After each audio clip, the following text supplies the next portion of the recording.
Hello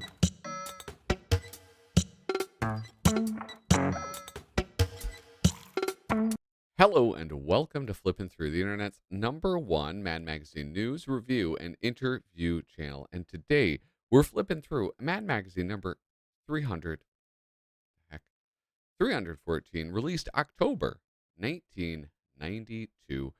Our price, $1.75, which is indeed cheap. But before we do that, let me say, hey, thank you so much for tuning in. Please, pretty please, with sugar on top, remember to hit like, hit subscribe, and leave a comment down below. That's the best way to get this channel to grow. And we want it to grow, don't we? Don't we want Mad Magazine to be brought to people all around the globe, all around the country? Don't we? Um, anyway, if you want to support me in another way, boy, I really need to mute that phone more often. If you want to support me in another way, patreon.com/flippinthrough. That's how you can give me some money. And what do you get out of the deal? Well, you get a 6 set of stickers. You get a cool stencil. I can't show you any of this stuff because I misplaced it apparently. And you get a pretty awesome set of buttons. So go check that out. Here they are. These buttons. Don't forget to check out my Etsy store. Yeah, flippinthrough.com. That'll bring you to it. Anyway, with that, I have to thank some people. No, wait one moment. I don't have to. I get to because these are the people that support me on Patreon, and I really do appreciate their support. Jacqueline Gosling, Reflection of Perfection, Frank Snyder, Misimo, David Strickler, Megan McNary, Shane Buckley, Cam Hayden, Rob Wilson, Rod Meadsbury, Andrew Goldfarb, Casey Ori, and Little Cozy Nostril. Thank you guys so much for the support. I hope I can keep on earning it. Anyway, with that, let's get here. Wait, let's get me. Perfect. Beautiful. Here's Mad Magazine number 314. You guys know why I picked this, right? Because that Flash movie is about to come out, and Richard Keaton, Michael Keaton, Richard, like, what? Michael Keaton is reprising his role as the Batman. I'm the Batman. I'm Batman. I don't forget what he said. Anyway, I didn't forget when he said, "Let's get nuts," and they brought that back, brought that line back. I mean, Michael Keaton. I don't know. It's like, is he the best Batman? He's the one that people really love, but Ben Affleck was the best Batman. He was the best Batman and the best Bruce Wayne by far. And anybody who disagrees with me is wrong.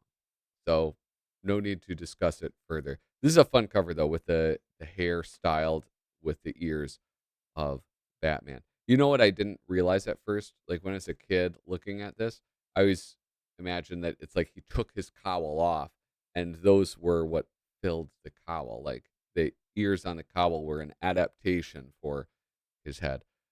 What else is weird? As a Batman fan, he didn't wear the blue and gray suit. He wore the black suit, didn't he? Pretty sure. Pretty sure that's it. Anyway, um, let's look at this masthead. I know people like this. October 1992. I thought this was earlier, to be honest. I kind of goofed it up in my notes. Um, here we have the distance between many people's ears is a block because they're a blockhead. I get it. Uh, William Gaines, publisher, Nick Meglin, John Ficarra, the editors, Lenny Brenner is the art director, Tom Kanazgov, he's a producer or part of production. Charlie Cadu and Joe Ravioli are associate editors. Dick DiBartolo, at this point, creative consultant. Annie Gaines, assistant to the publisher. Andrew J. Schwartzberg, editorial assistants. Jackie Albert is lawsuits. Dorothy Couch is foreign correspondent. What? Uh, that's funny. All right, there you go. There you have it. I'm not going to read any more of it. But I know some people like that. I think that's called the masthead. Um, here we go. There wasn't much in letters that I really cared about except this. Look at Al Jaffee Street. Al Jaffee sounds like Jaffee Street in Israel. What's next? Bob Clark Highway. That'd be sick. That'd be so cool if there's a Bob Clark highway. I'd ride that highway. Um, there's something about the '90s. I don't know if this is exactly true, but it seems as though there's a lot more potty humor. Like just calling it Butt Man. That's it. Just Butt Man. Butt Man returns. Um, it's like what they made a little bit more highbrow later when they would call it like Batty Man. Um, but yeah, there's one panel in this that just made me laugh out loud as I was reading this, and it says, "When you said it was time for the baby to be baptized, I didn't know this is what you had in mind. Water is water." Throws the perambulator just right into the river. Water is water. Whoop! I just loved it. It was so great.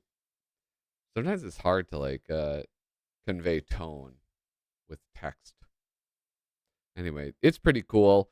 I'll be honest, I'm not one of those people who's just ape over Batman, Tim Burton's Batman. I like Batman, the comics, and all of that. That's great. That's about it. I don't know. Maybe if I rewatched it now, but yeah, as a kid I enjoyed it, but it's just not, it's not no Ghostbusters or something. Um, Here we have. I don't know if you guys remember this, but Reebok had the pump sneaker. There's like a bladder in the shoe, maybe just in the tongue, and you would pump the button, and then it would fill it with air, and it would snug up around your foot. Kind of a neat idea.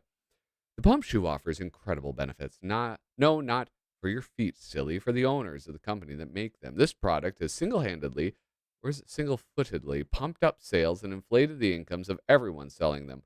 But why should they be the only ones to swell their bank accounts? Why not expand the profits in various industries with the pump idea in other products? It was so cool. It had this like blaze orange basketball thing. A buddy of mine had these. I never got them because my parents didn't buy me stuff like this, and I wasn't a basketball player, so I don't think you strictly need to play basketball in basketball sneakers. Um, and there you go. It's kind of a fun premise, but um, I don't know that the pump shoe. How well does this age? It ages really well for me because I was who this was being sold to. I was like 7 years old when the pump shoe came out. I thought it was like pretty legit. Here's the pump tie. The pump tie. This may seem trivial, but for some it's a godsend. Poor wretches like this accountant and lawyers must wear ties every day. Tie fashions go from narrow to wide and back without warning, and always after you've thrown the old ties away. Staying in style is confusing and expensive. The pump tie solves the problem by pumping in for wide, pumping out for narrow.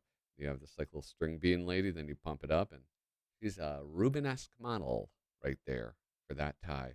The pump, the pump glove is great. I don't know. It's like parts of this don't read visually like Jaffee. Like this face, for some reason, doesn't really read like Jaffee for me. I don't know why, but the pump glove inflates to provide a cushion of air that protects the hand from many hazards. Ice, fire, and closing subway and elevator doors are no threat while wearing these. The only time the pump glove should not be used is when fighting, although your hand would be protected when you threw a punch. Your nose would not when you received one, unless, of course, you're able to pull the glove over your head. I like that it's like a Mickey Mouse glove, but it is disturbing that there are 5 fingers. I don't know. Now this is pretty sweet, and I'll tell you, it actually looks better on my screen, like with it farther away. High tech excuses for the '90s. Um, I think this is sort of peak Coker. Like, I don't know. I remember the Coker I remember most is '90s Coker because that's when I was reading as a kid. I think that's when it was like really drilled into my mind. And his art looks a little bit more polished than with things like the horrifying cliches or the beasties or things like that he did earlier on, which were obviously awesome and very well illustrated. But this just feels different. And I'm not saying it's better. I'm saying it's like just sort of what I remember more of. So this style that he had is like this hits right in my heart. Um, I just love this though, the way that the title are the panels of this cartoon. I thought that it just visually looks so cool and just like a fun use of the page. So sorry I lost the game coach, but I had a pump failure in my left sneaker. Okay, they really are going to that well a lot. My dog ate the cable to my computer's communication port, so I couldn't print out my homework. Actually, th- here's the thing. What you're going to find in this issue is that there were a lot of things that were predicted pretty accurately. I have to hang up now, Mom. You can't hear it on your end, but my neighbor's cordless phone is interfering with the signal on my cordless phone. I didn't, and look at their snickering. They know it's a bullshit excuse. I didn't embezzle $2 million, Your Honor. It must have been a computer virus. I didn't take any photos at your wedding because the lithium battery in my camera died, and you can't just get those anywhere. She was drunk. I didn't shave because I was using lather from my aerosol can. Only further damage to the ozone layer. All right. It's okay. Drama on page 16. This is another thing that I was thinking about this, well, now, but I think I showed a Caldwell last week that was very similar to this, where it was one page and that was it. It's almost like they were setting him up, not setting up, but like grooming him to take over like um, Don Martin's spot. Wait, which Don Martin may have just left for Cracked magazine. So they were filling in that Don Martin spot with him. Because yeah, Don Martin isn't in this. That's right. He's at Cracked magazine right now. So they're having him fill in for that, but it's not the best Caldwell. Caldwell's great, but his things where it's like a theme and a bunch of panels. That's where he's the best. These are fine and they're kind of funny, and you clearly get his. Well, I was going to say his sense of humor, but somebody else wrote this one. But you get his cool art style, so that's neat. But great news, RJ. I got the ratings to be able to give Party Girls a PG-13 instead of an X. That's great. How'd you do it? Well, remember that scene where Frank takes Julie home and makes wild, passionate love to her? Boy, do I. I reshot the scene. Now he kills her. Uh, all right, so here we have why the 21st century may be even worse than this one. And this one was pretty fun to read because, I mean, 1992, they're predicting things in past the year 2000. Um, and here you have things like by 2008, the average American will earn $100,000 a year, but 97,000 of that will go for health insurance premiums. All right. Good prediction. Pretty accurate. I mean, in as much as not the numbers, but that health insurance premiums are high. How about this one? By 2009, there will be enough TV channels to allow all the lousy shows ever made to be rerun simultaneously. Dude, that's absolutely happened. Um, the next century will witness the decline into middle age and senility of Michael Jackson, which won't be a pretty sight. R.I.P. in peace. Sorry, didn't make it that far. Um, Dan Rather will retire while Geraldo Rivera is still young enough to apply for his job. I don't know if Dan Rather, did he retire? I mean, that's kind of an obvious prediction. Anyway, I thought it was sort of fun anyway. Um, Here we have small but significant inventions of the past. It's kind of a cool one because this is reprinted in that recent Mad magazine about technology.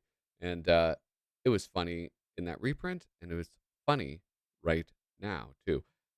The chimney, I mean, these are just like, I love this because it's just sort of by themselves, the illustrations aren't that funny.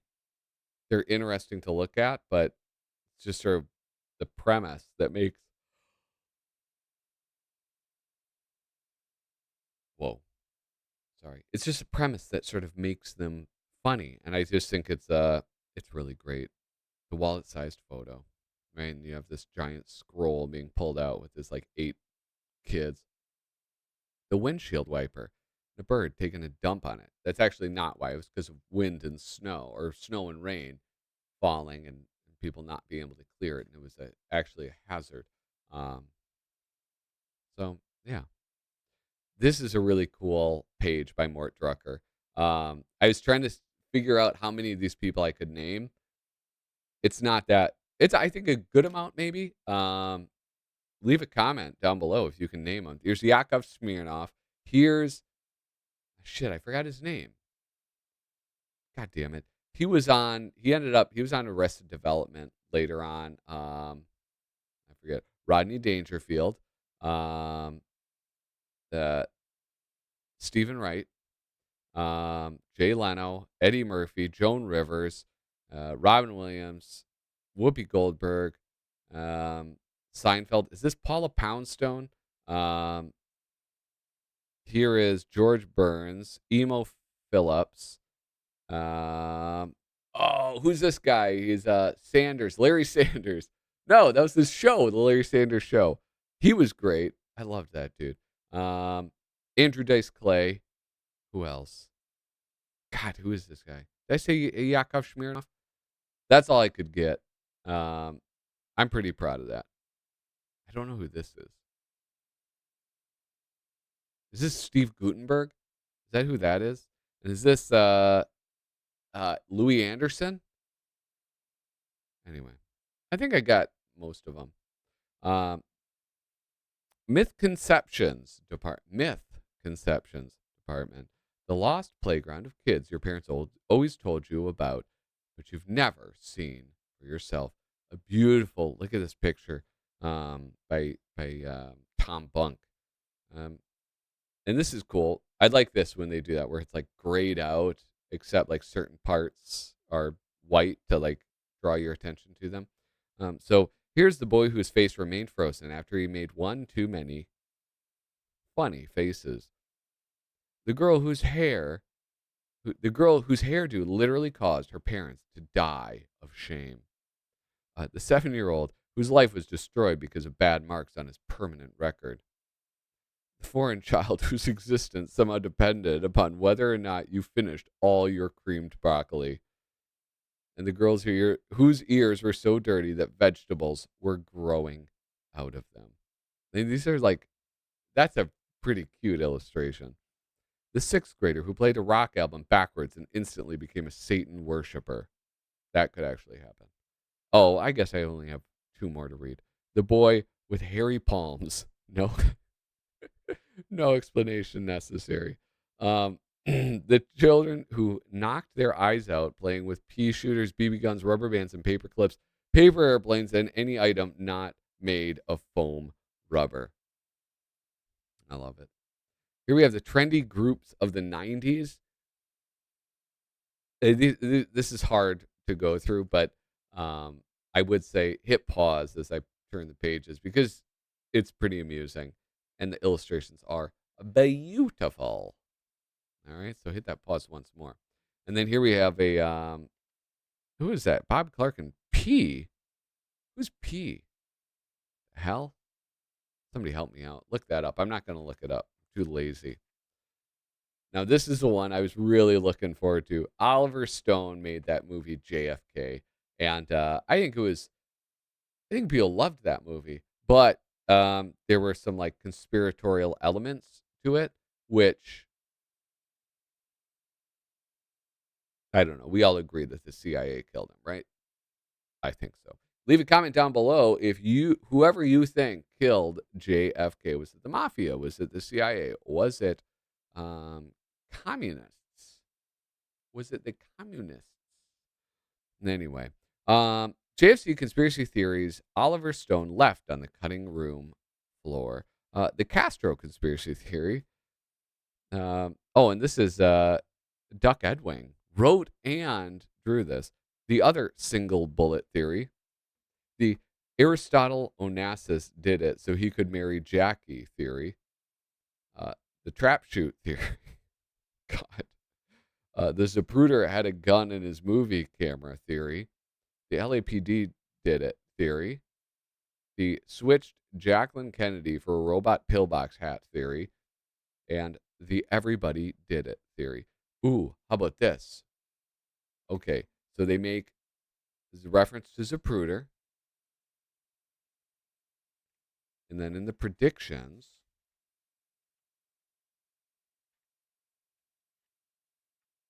wait for it, they have, what the hell, did I lose it? Did I go too far? I did go too far. We have Geraldo Rivera. Now, if you remember, Geraldo Rivera is the guy who got the Zapruder film, released it on national television with comedian, something, what was it? Something Gregory, I forget his name.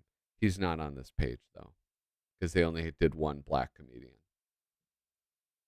How about that? How about that for a conspiracy theory? I think that was planned. I think Nick Meglin did that on purpose. And here we have the MAD presents selected scenes from the Transylvania Mall. Dude, how can you not go over this page? Some beautiful Jack Davis monster artwork. It's so, dude, look at this. Like, look at the hatching and stuff. Not just there on that wall. That wall is cool. It makes it look like a wall or whatever. Look at that Frankenstein. Look at him. Yeah, I know that Frankenstein is the name of the scientist, not the monster, but we all know what I mean, right? Look at that. Look at that hatching on Frankenstein. It's beautiful. Oh, oh man, he's just something else, dude. Like this is actually a beautiful pen drawing. Like, I want to. Did Jack Davis? I was about to ask a question, and I immediately was like, "No, you know the answer, you idiot! Don't ask that. You're gonna have to move, buddy. You can't hog the water fountain all day. People are waiting. Do fish just drink water? Restricted parking, sundown to 4 a.m. only. So much fun. I want to see a cartoon made in the style of his monsters. Caused by foot, arm, or leg. He's carrying around some lady. No food or drink allowed. This doesn't even need that panel, right? Like, you could just have it like this. He's just walking in with a woman. No food or drink allowed.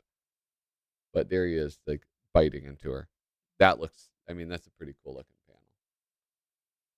And then we have basically It Stinks. Basic Instincts, which, Michelle Pfeiffer, right? She shows her vagina. I don't know. Not a great move. And how about this? A mad look at the Olympics. Very cool. Very fun. But the very last feature of the issue, how strange is that? Have you ever seen that? I mean, that has to be. Could they not? Okay, not the very last, but the penultimate feature of the issue. That is just very, very surprising to me. And then we have America's favorite dictators. I'm pretty sure that they did make little action figures like those. So, you guys, thank you so much for tuning in. Please hit like, hit subscribe, leave a comment down below. Toodaloo.